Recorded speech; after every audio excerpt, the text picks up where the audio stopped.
Hi friends, ఈరోజు నేను లంచ్లోకి కాకరకాయ ఉల్లికారం చేశాను. ఒక ప్యాన్లో ఆయిల్ వేసుకొని అందులో ఆనియన్స్ వేసి కొంచెం జీలకర్ర యాడ్ చేసుకొని ఇప్పుడు ఫ్రై చేసుకోవాలి.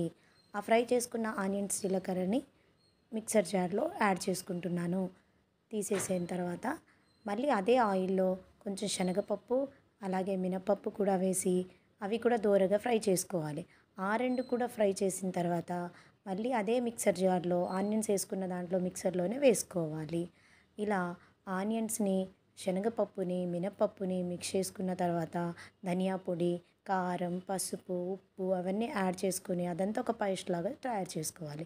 ఇప్పుడు నేను కాకరకాయని అయితే ఇగో ఈ విధంగా కట్ చేసుకున్నానండి. ఇలా కట్ చేసుకున్న కాకరకాయని కూడా లైట్గా ఆయిల్లో ఫ్రై చేసుకున్నాను.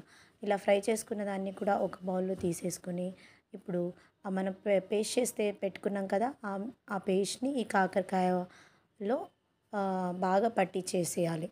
అలా అన్ని కాకరకాయలకి పట్టించేసిన తర్వాత మళ్ళీ అదే ప్యాన్లో కొంచెం ఆయిల్ వేసేసుకుని అందులో ఈ అన్ని కాకరకాయలని వేసి బాగా ఫ్రై చేసుకోవాలి. ఎంతో టైం కాదండి, ఒక 5 ఆర్ 6 మినిట్స్ ఫ్రై చేసుకుంటే సరిపోతుంది. ఈ విధంగా మనం ఫ్రై చేసుకుని తీసేసుకుని వేడి వేడి అన్నంలో కలుపుకొని తింటే కాకరకాయ ఉల్లికారం చాలా బాగా టేస్ట్గా ఉంటుంది.